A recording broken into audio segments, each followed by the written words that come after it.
Hello student. तो पिछले video में हम लोग हाइड्रोकार्बन से रिलेटेड जितने भी नेमिंग्स थे पॉसिबल उनके बारे में हम लोग डिस्कस कर चुके थे और उनका असाइनमेंट हम लोग दे चुके हैं। तुम लोग उस पर प्रैक्टिस भी कर रहे होगे। अब हम लोग उसके बाद आगे बढ़ते हैं कि IUPAC nomenclature functional group containing compounds का कैसे करें। फंक्शनल ग्रुप क्या था? ये स्पेशल एटम्स या ग्रुप ऑफ एटम्स थे जिनके कार्बन चेन के ऊपर लग जाने से उस कंपाउंड की फिजिकल और केमिकल प्रॉपर्टी चेंज हो जाती थी। तो इन फंक्शनल ग्रुप से कौन कौन है उसके बारे में हम डिस्कस करेंगे।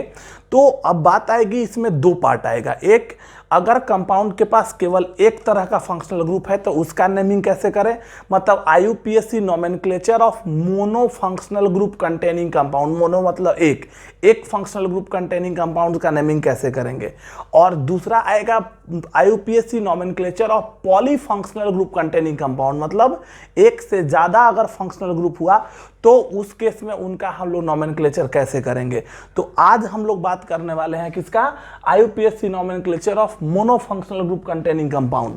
अब एक फंक्शनल ग्रुप कंटेनिंग कंपाउंड्स की बात करेंगे तो सबसे पहला बात, ये फंक्शनल ग्रुप्स हमारे कौन कौन है, जैसे carboxylic acid, Easter, acid halide, alcohol, ethers, ये अलग अलग फंक्शनल ग्रुप, ढेर सारे फंक्शनल ग्रुप्स हैं।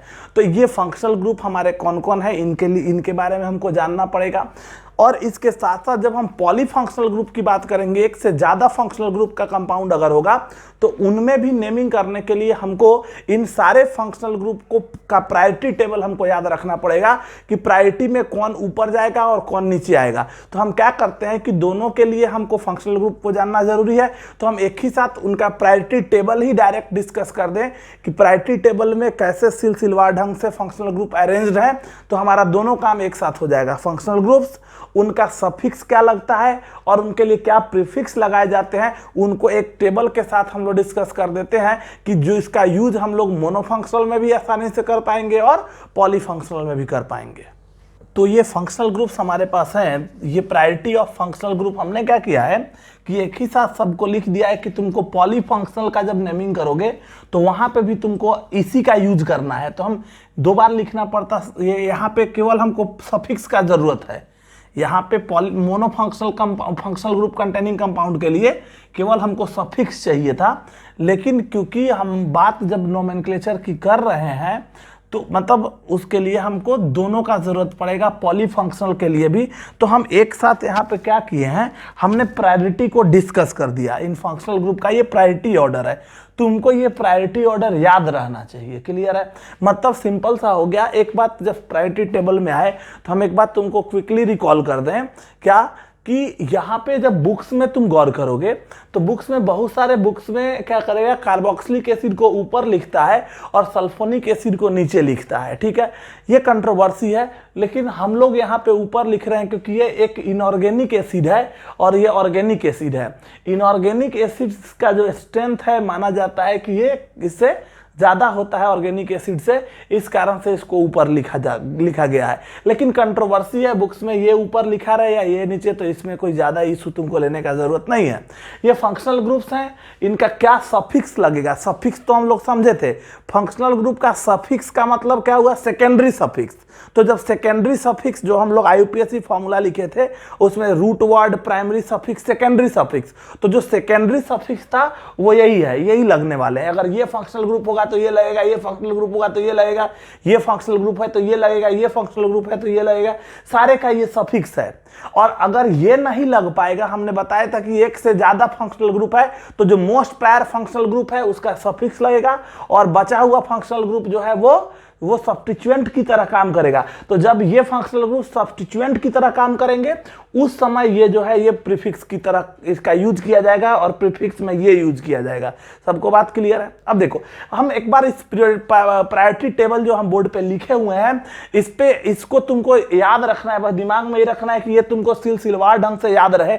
हम एक बार क्विकली तुमको रिकॉल कर देते हैं, मतलब तुमको ये लगे कि हम ऐसे ही बोर्ड पे नहीं लिख दिए हैं, हमको याद भी है, इसलिए हम क्विकली तुमको रिकॉल कर दे रहे हैं कि तुम याद रख सको। सल्फोनिक एसिड, कार्बोक्सिलिक एसिड हमारे पास जो है, उसके बाद ईस्टर के बाद हमारे पास आएगा एसिड हेलाइड, एसिड हेलाइड के बाद एसिड एमाइड, एसिड एमाइड के बाद साइनाइड, साइनाइड मतलब CN group, CN group CHO group, aldehyde, उसके बाद कीटोन ग्रुप, कीटोन के बाद अल्कोहल, अल्कोहल के बाद थायो अल्कोहल, थायो अल्कोहल ग्रुप्स जो यहाँ तक तुमको दिख रहा होगा, उसके बाद अमाइंस, अमाइंस के बाद तुम यहाँ जाओगे, यहाँ पे कौन सा है, अल्किन है, अल्किन के बाद तुम्हारे पास कौन है, अल्काइंस है, अल्काइंस के बाद है हमारा ईथर, फिर है थायो ईथर, थायो ईथर के बाद तुम अगर गौर करो तो हमारे पास कौन है, एजो ग्रुप्स हैं, एजो ग्रुप्स, एजो ग्रुप्स के बाद अगर तुम जाओगे तो हमारा कौन सा है, हमारे पास नाइट्रो है, नाइट्रोसो है, और उसके बाद हमारे पास क्या है, हैलोजन ग्रुप है। बात सबको समझ में आ रहा है।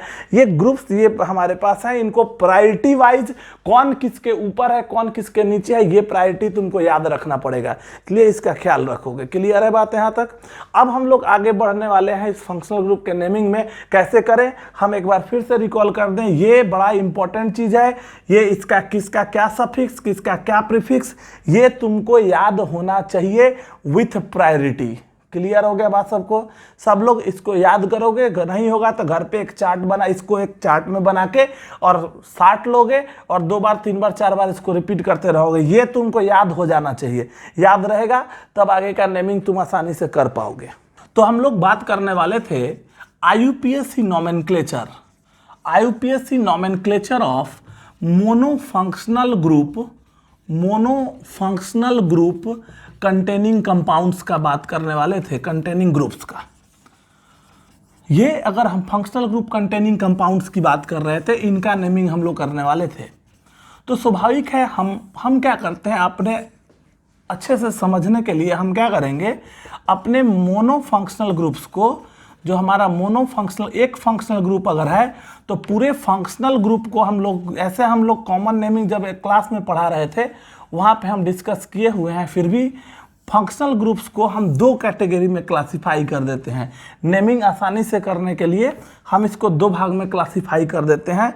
एक हो गया हमारा carbon containing functional group, carbon containing functional group, वो फंक्शनल ग्रुप जिसके पास कार्बन हो, और एक हमारे पास हो गया non carbon containing functional group, non carbon containing functional group. 2 भाग में डिवाइड कर रहे हैं नेमिंग करने के लिए। कार्बन कंटेनिंग फंक्शनल ग्रुप्स जो हमारे हैं इनको हम 2 भाग में कैटेगराइज कर रहे हैं। एक हमारे हो गए ये कार्बन कंटेनिंग टर्मिनल, ये terminal carbon containing functional group जो है, एक हो गया हमारे टर्मिनल और दूसरा हो गया नॉन टर्मिनल, नॉन टर्मिनल। तो ये जो टर्मिनल हो गए, टर्मिनल में हमारे कौन हो गए, तो कार्बोक्सिलिक एसिड हो गया, ये हमारे ईस्टर्स हो गए, ये हमारा हो गया एसिड हेलाइड्स हो गए, ये हमारे साइनाइड्स एसिड अमाइड्स हो गया, ये हमारे साइनाइड्स हो गए CN, ये हमारे आइसोसाइनाइड्स हो गए, आइसोसाइनाइड्स हो गए, ये हमारे जो हैं ये हमारे एल्डिहाइड ग्रुप हो गए। ये हमारे इतने ग्रुप्स जो हमारे दिख रहे हैं ये सारे टर्मिनल फंक्शनल ग्रुप्स हो गए, ठीक है। और एसिड अमाइड, एसिड हेलाइड, ये हम लिख सकते, एसिड अनहाइड्राइड भी लिख देते हैं, COO, ये एसिड अनहाइड्राइड हो गया, ठीक है। ये सब carbon containing terminal functional groups हैं। तो इनका नेमिंग हम अलग तरह से करेंगे।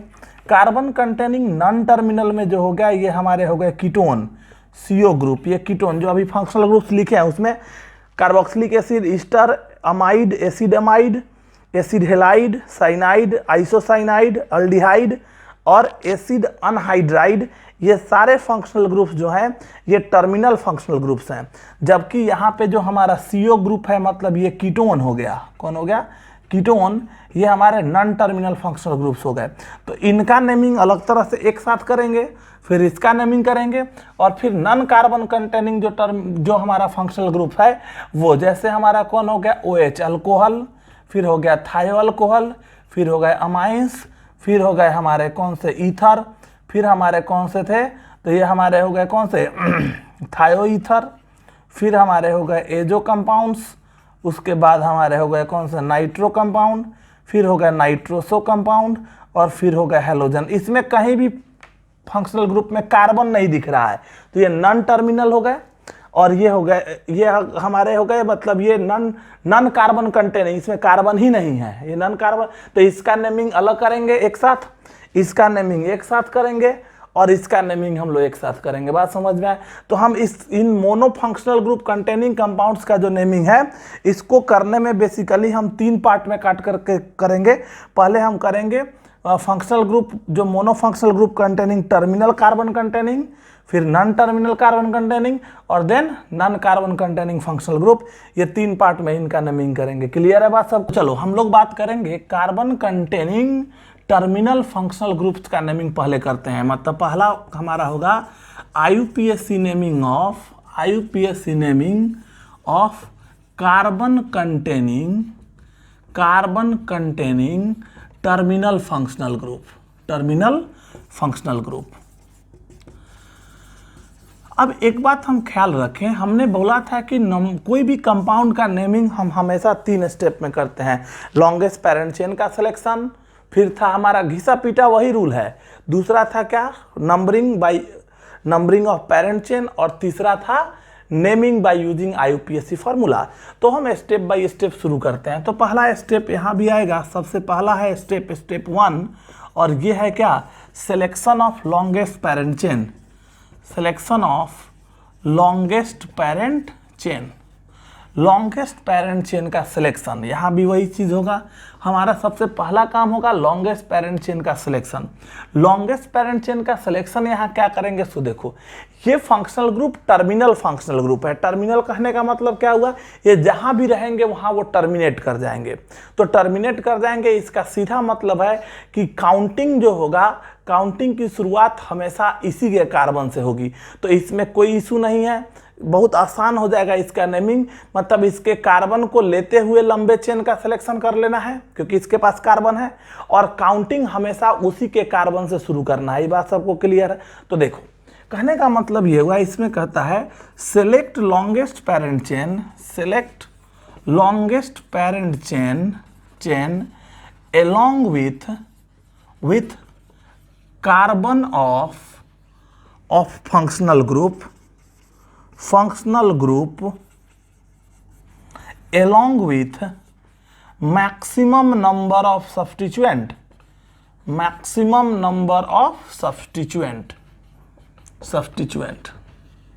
कहने का मतलब क्या हुआ? इस लाइन को समझो। जो फंक्शनल ग्रुप के कार्बन है उसको लेते हुए, उसको सिलेक्ट करते हुए लंबे चेन का सिलेक्शन करेंगे। अब सिलेक्शन करने में उस चेन को, इसका तो कार्बन आना ही चाहिए, उसको लेते हुए सबसे लंबा चेन जो होगा वही पेरेंट चेन देगा। क्लियर है बात? अच्छा, लंबा चेन में भी उसमें अब एक सेम चेन अगर दिखने लगेगा, सेम कार्बन का चेन, तो उसमें जिसमें ज़्यादा सब्स्टिट्यूएंट होगा उसको प्रायोरिटी देंगे। सब कुछ फिर पुराने की तरह ही हमको डिस्कस समझना है और सोच के चलना है। क्लियर है बात? सबको बात क्लियर है? तो देखो, कहने का मतलब ये हुआ, जैसे मान लो हम 1-2 एग्जाम्पल से तुमको समझा दें। ये फंक्शनल ग्रुप्स, अगर मान लो ये फंक्शनल ग्रुप हमारे पास प्रेजेंट है और इसमें लॉन्गेस्ट पैरेंट चेन का सिलेक्शन करना है। 2-3 एग्जाम्पल तुमको हम समझा दें यहाँ पे।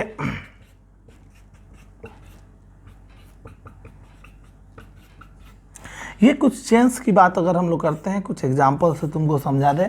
Carbon containing terminal functional groups की बात अगर करते हैं, ये हमारा है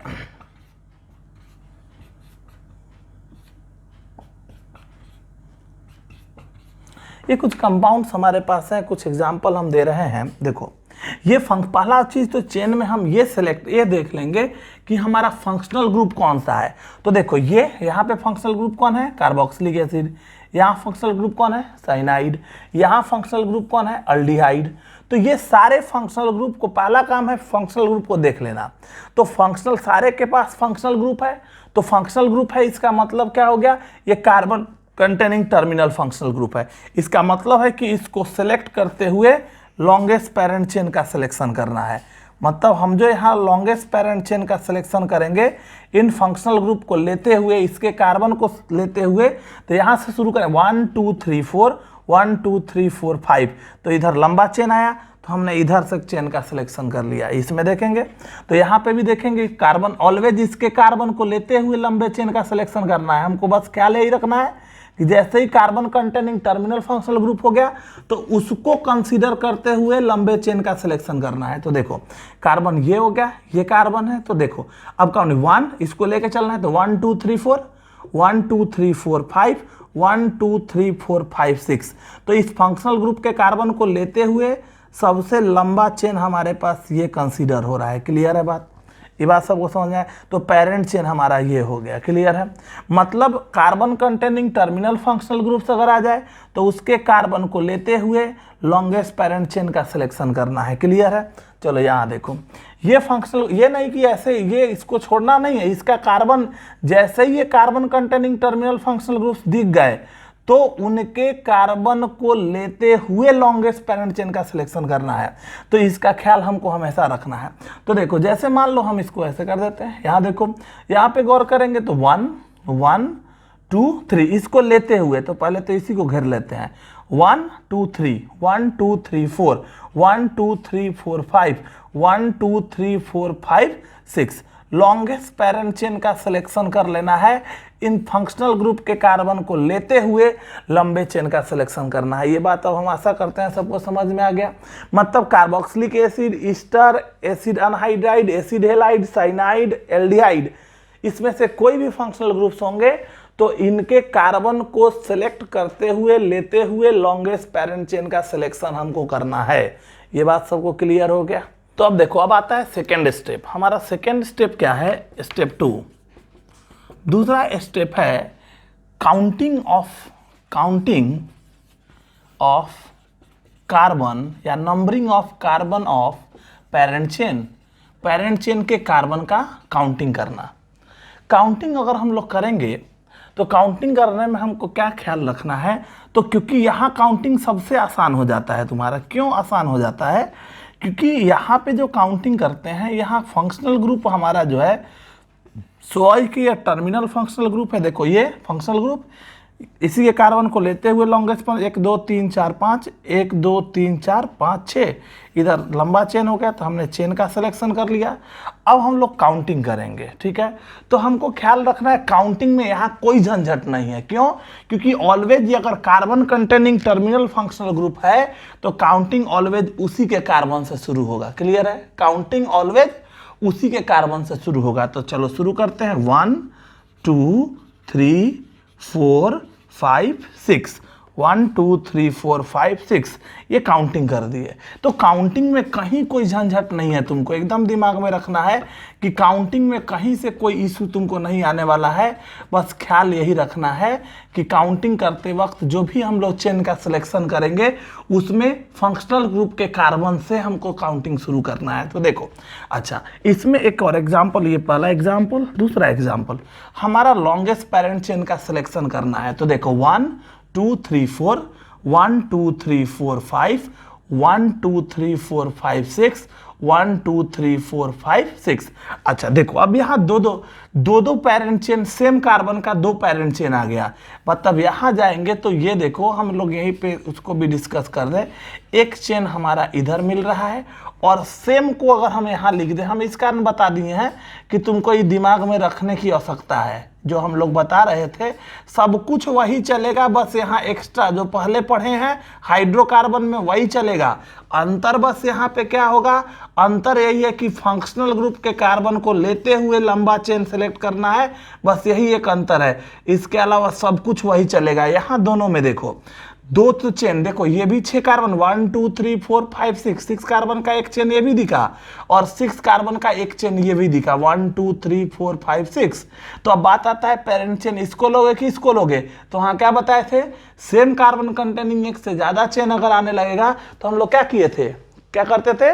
तो हम लोग ऑलवेज उस केस में उसको पेरेंट चेन की तरह कंसीडर करते थे जिसके पास ज्यादा नंबर ऑफ सब्स्टिट्यूएंट था। सबको बात क्लियर हो रहा है? तो सब्स्टिट्यूएंट देख लो बेटा, यहाँ पे कितना हो गया? 1 2 1 3 हो गया, ये 3 है। और इसमें देखेंगे तो 1 2 3 और इधर क्या हो गया? 4। तो इसमें 4 सब्स्टिट्यूएंट है। तो ये पेरेंट चेन है, पेरेंट चेन ये नहीं है। तो हमने पेरेंट चेन का सिलेक्शन कर लिया। अब क्या करेंगे? काउंटिंग। तो इस केस में काउंटिंग में तो कोई इशू ही नहीं है तुमको। क्यों? क्योंकि काउंटिंग ऑलवेज हम लोग वहां से करेंगे जिधर से फंक्शनल ग्रुप का कार्बन मिलेगा, पहले ही पोजीशन पे मिलेगा, वहीं से शुरू करना है। तो carbon containing terminal functional group में हमको कोई इशू ही नहीं है। तो शुरू करते हैं, 1 2 3 4 5 6 हमने काउंटिंग कर दिया। ये इधर कहीं नहीं, जैसे ही फंक्शनल ग्रुप दिखा उसका कार्बन, उसी कार्बन से काउंटिंग शुरू कर देना है। यहाँ हमको कोई इशू नहीं है। बात सबको समझ में आ गया? क्लियर है बात? तो ये तो काउंटिंग की बात। तो दूसरा बात हो गया काउंटिंग ऑफ पेरेंट चेन हम लोग किधर से करेंगे? ऑलवेज फंक्शनल ग्रुप के कार्बन से ही शुरू करेंगे। मतलब counting of parent chain always from the carbon of, यहाँ पे जो होगा ऑलवेज काउंटिंग जो होगा, counting from the, counting starts from, कर सकते हैं starts from the carbon of parent chain, carbon of functional group, sorry functional group, functional group के कार्बन से ही काउंटिंग शुरू करेंगे अगर वो फंक्शनल ग्रुप हमारा carbon containing terminal functional group हुआ। ये बात सबको समझ में आ गया? मतलब अगर carbon containing terminal functional group हुआ तो उसके कार्बन को लेते हुए लंबा चेन का सिलेक्शन और काउंटिंग ऑलवेज उसी के कार्बन से शुरू करेंगे। तो दो बात हमारा क्लियर हो गया। कौन कौन? पहला क्या हो गया? लॉन्गेस्ट पेरेंट चेन का सिलेक्शन, और दूसरा क्या हो गया? काउंटिंग। कहां से? फंक्शनल ग्रुप के कार्बन से। ये क्लियर हो गया? चलो अब हम लोग तीसरे स्टेप की तरफ मूव करेंगे। स्टेप 3। स्टेप 3 हमारा जो है यह है क्या? यह है naming, naming of compound by using IUPAC formula. IUPAC formula का यूज करके इनका हम नेमिंग कर देंगे। क्लियर है? अब हम नेमिंग कर देंगे तो देखो इसमें क्या करेंगे, naming of compound by using IUPAC formula.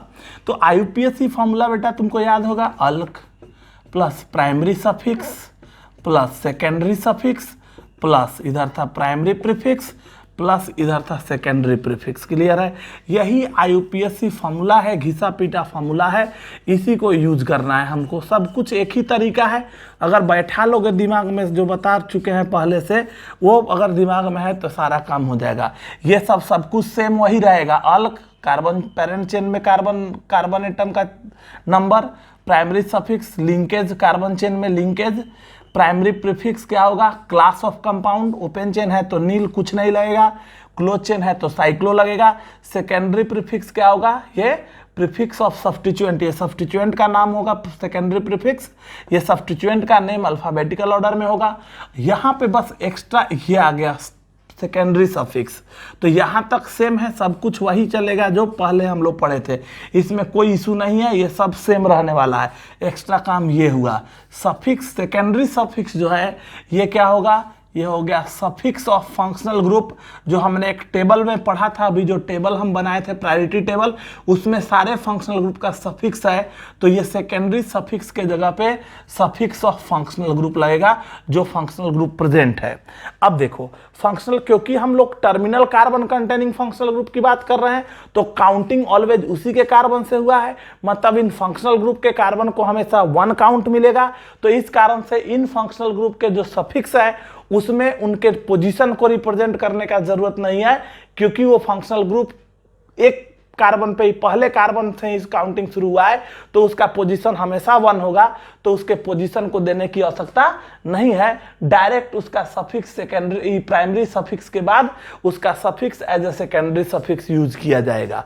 सबको बात समझ में आ गया? क्लियर है बात यहाँ तक? चलो तो हम इस चीज को कुछ एग्जाम्पल से एक्सप्लेन करते हैं। तो ये इसका नेमिंग, इसमें जो carbon containing terminal functional groups है उसको हम लोग दो तीन पार्ट में हम डिवाइड करके कर देते हैं। इसमें हम पहला बात कर देते हैं आयु की, थोड़ा सा डिफरेंस मिलेगा तुमको कीटोन में, कीटोन कर रहे हैं सॉरी, ईस्टर में। ईस्टर का नेमिंग जो होगा उसमें थोड़ा सा अलग नेमिंग होगा।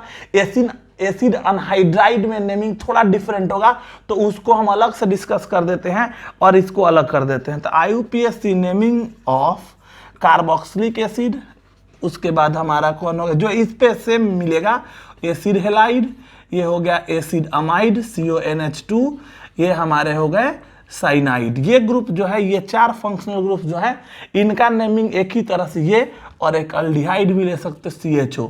ये 4-5 ग्रुप जो है इनका नेमिंग, ये फंक्शनल ग्रुप दिस फंक्शनल, ये इन functional group, this functional group containing compound, मतलब IUPAC naming of this functional group containing compounds, मतलब ये फंक्शनल ग्रुप कंटेनिंग कंपाउंड्स अगर रहेगा, अगर फंक्शनल ग्रुप ये है, ठीक है, इसमें से, तो IUPAC naming of compound with function, ऐसे लिख देते हैं इसको कि IUPAC naming of organic compound with functional group this. ये जो फंक्शनल ग्रुप अगर है, ये फंक्शनल ग्रुप अगर इसमें से कोई भी है, तो इनके लिए हम एक साथ इस पे काम करेंगे कि इसमें दो और बच रहा है, कौन सा, ईस्टर और एसिड अनहाइड्राइड, उसका नेमिंग हम अलग से करेंगे। क्लियर है बात? तो चलो हम लोग बात इनके लिए करते हैं। तो जैसे कुछ एग्जाम्पल से तरीका तो देख ही चुके हैं, कुछ एग्जाम्पल से समझाते हैं। जैसे मान लो यही कंपाउंड अगर हमारे पास है, ये हमारा कंपाउंड है, अगर तुम गौर करो, ये अगर हम लोग देखते हैं, ये कुछ कंपाउंड्स अगर तुमको हम दिखा दें, COOH, ये कार्बोक्सिलिक एसिड, एक एग्जांपल दे देते हैं। ये देखो, अंडरस्टूड है। अच्छा, जब भी स्ट्रक्चर लिखते हैं तो थोड़ा सा ध्यान दोगे, अगर कभी एक आध कभी हाइड्रोजन यहाँ बढ़ जाए तो हम बच्चा बुतरू की तरह शुरू से ही तुम लोग को बता रहे हैं कि कार्बन के पास हमेशा 4 बॉन्ड ही होता है, तो बौड़ाएगा नहीं। कभी गलती से यहाँ लिखा जाता है 5 गो, तो अपन टैलेंट दिखाता है, लड़वा सब कहेगा सर यहाँ पे स्पेशली घेर के भेजता है कि सर यहाँ पे ये 5 गो बॉन्ड हो गया है। तो इतना तुम लोग जानता है, इतना हम समझ सकते हैं कि कार्बन आजकल 4 गो बॉन्ड बनाता है, तो 5 गो नहीं बनाता। तो गलती से भी कहीं दिख जाए तो उतना तुम अंडरस्टूड करेगा। हाँ, बात यहाँ है, यहाँ पे भी जैसे हमने यहाँ नहीं दिया हाइड्रोजन, तो जो वैलेंसी खाली है 4, जैसे 1 हो चुका है तो बचा हुआ 3 हाइड्रोजन ही होगा। तो इसमें उतना दिमाग लगाने का जरूरत नहीं है, इतना मैच्योर्ड तुम लोग अब हो चुके हो कि इस चीज को समझ सकते हो। तो देखो, अब यहां से हम लोग क्या करेंगे, सबसे पहला काम लॉन्गेस्ट पैरेंट चेन का सिलेक्शन। तो यह हो गया 1 2 3 4, 1 2 3 4, 1 2 3 4 5, 1 2 3 4 5, 1 2 3 4 5 6, मतलब इसी हमेशा यहीं से काउंटिंग शुरू की है, मतलब लंबा चेन इसको लेते हुए लेना है। तो इसको लेते हुए लंबे चेन का सिलेक्शन हमने कर लिया। पहला स्टेप क्लियर हो गया। दूसरा स्टेप ऑलवेज नंबरिंग, तो नंबरिंग ऑलवेज इसी के कार्बन से, तो 1 2 3 4 5 6 हमने नंबरिंग भी कर दिया। अब क्या करेंगे, अब इसका नेमिंग करेंगे बाय यूजिंग IUPAC फार्मूला। तो सबसे पहला काम सब्स्टिट्यूएंट, तो हम सब्स्टिट्यूएंट को क्लियरिफाई कर ले बुआ।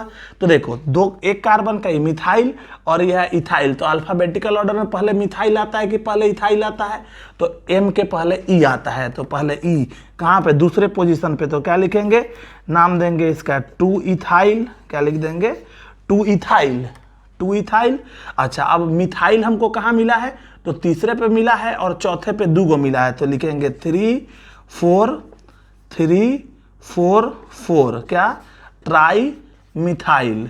और उसके बाद क्या हो गया, 6 कार्बन का हमारा कौन हो गया, हेक्स, हर जगह सिंगल बॉन्ड N और ओइक एसिड। तो एक बात समझोगे, N और प्लस ओइक एसिड, थोड़ा सा गौर करोगे तो अगर कभी नाम में प्राइमरी सफिक्स और सेकेंडरी सफिक्स, तो अगर सेकेंडरी सफिक्स के पास भी अगर वॉवेल है, मतलब 2 वॉवेल को एक साथ नहीं लिखते हैं, AEIOU 5 वॉवेल है, तो अगर दोनों के पास अगर होगा तो हम लोग क्या करेंगे, एक जो प्राइमरी सफिक्स का जो वॉवेल है उसको हम हटा देते हैं, ठीक है। तो इसका नाम यहाँ से पेंट N ओइक एसिड नहीं लिख के इसका N का N हट गया, और कार्बोक्सिलिक एसिड का सफिक्स लगता है ओइक एसिड, तो हमने यहाँ ओइक एसिड लगा दिया। तो नाम हो गया 2 इथाइल 344 ट्राई मिथाइल हेक्सेनोइक एसिड।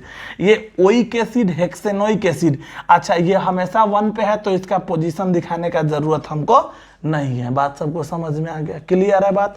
अब देखो, यही एक दो एग्जाम्पल से और समझे हम लोग। यहाँ पे अगर हम लोग गौर करते हैं और इनका नेमिंग अगर हम देखें, ये देखो, मान लो एक फंक्शनल ग्रुप है, तो फंक्शनल ग्रुप हमारा कौन है, यहाँ पे एल्डिहाइड है। तो इसका नेमिंग हम लोग क्या कैसे करेंगे, तो इस कार्बन को लेते हुए लॉन्गेस्ट पेरेंट चेन का सिलेक्शन कर लिए, तो कर लिए। ये एग्जाम्पल दूसरा हो गया। चलो, ये हो गया, हमने लॉन्गेस्ट पेरेंट चेन का सिलेक्शन कर लिया। इसके बाद नंबरिंग, तो इसी के कार्बन से शुरू होगा 1 2 3 4 5 6 7, काउंटिंग कर लिए। काउंटिंग करने के बाद अब नेमिंग करेंगे। तो सब्स्टिट्यूएंट हमको दूसरे पे 5वें पे मिथाइल मिला और यहाँ इथाइल। तो पहले कौन, डाई ट्राई को अल्फाबेटिकल ऑर्डर में हम यूज नहीं करते, याद होगा। हम लोग यहाँ भी डाई ट्राई को, ये ट्राई से मतलब नहीं था, हम एम और ई को कंपेयर किए हैं। यहाँ पे भी देखो ये डाई मिथाइल है तो डाई को नहीं यूज करना है, मिथाइल। तो मिथाइल का एम और ये इथाइल, तो पहले कौन आएगा, इथाइल। तो हम यहाँ क्या लिखेंगे, 4 पे क्या आ गया, इथाइल लिखेंगे। और ये कौन है, 2 पे और 5 पे क्या है, मिथाइल। तो लिखेंगे 2,5 क्या, डाई मिथाइल, 2,5 डाई मिथाइल। उसके बाद ये हो गया 7 कार्बन, 7 कार्बन का कौन हो गया, हेप्ट, हर जगह सिंगल बॉन्ड है तो एन। और यहाँ पे क्या हो गया, एल्डिहाइड का सफिक्स देखोगे प्रायोरिटी टेबल वाले में, तो इसका सफिक्स हम लिखे हुए हैं अल, तो ये हो गया पेंटेन। और अल में ई और ए आ गया तो यहाँ भी ई हट जाएगा, यहाँ पे क्या हो जाएगा, पेंटेनल हो जाएगा, ये हो गया हेप्टेनल। तो 4 इथाइल 2,5 डाईमिथाइल, डाईमिथाइल। उसके बाद हमारा कौन हो गया, उसके बाद हमारे पास आ जाएगा कौन, तो ये हो गया हेप्टेनल, ये इसका नाम हो गया। बात सबको समझ में आ रहा है, क्लियर है बात सबको। तो ये इसका नाम हो गया। ये कुछ एग्जांपल्स हम लोग देख रहे हैं। हम पहले इन सभी फंक्शनल ग्रुप कंटेंट, तो इसका नाम एक ही तरह से फॉर्मूला ये है, इसी पे कुछ इनसे रिलेटेड एग्जांपल्स हम लोग तुमको समझा दे रहे हैं कि इसका नेमिंग हम कैसे कर रहे हैं, ठीक है। अब अगले एग्जाम्पल की तरफ मूव करो। जैसे मान लो ये है सी, ये कुछ कंपाउंड्स अगर हमारे पास है CN, ये हमारा हो गया क्या, CN,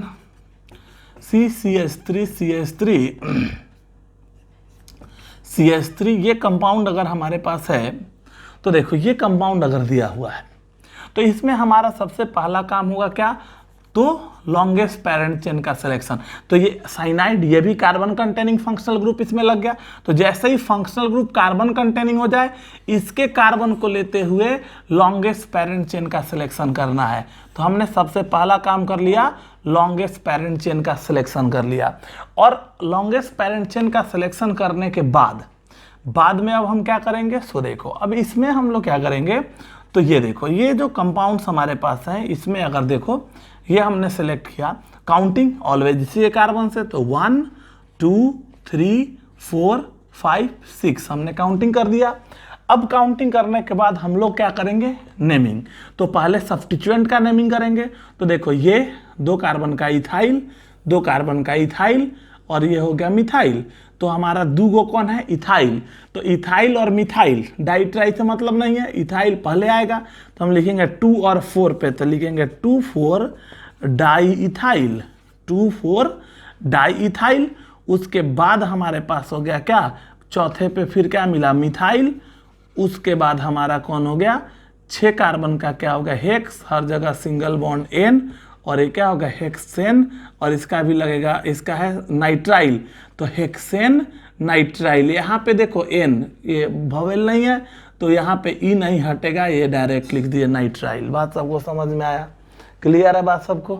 अब देखो कुछ और एग्जाम्पल देखते हैं। जैसे मान लो ये हमारे पास है, इसमें अगर हम देखते हैं COCl, CH3, ये कुछ कंपाउंड्स हमारे पास दिए पड़े हैं, ठीक है।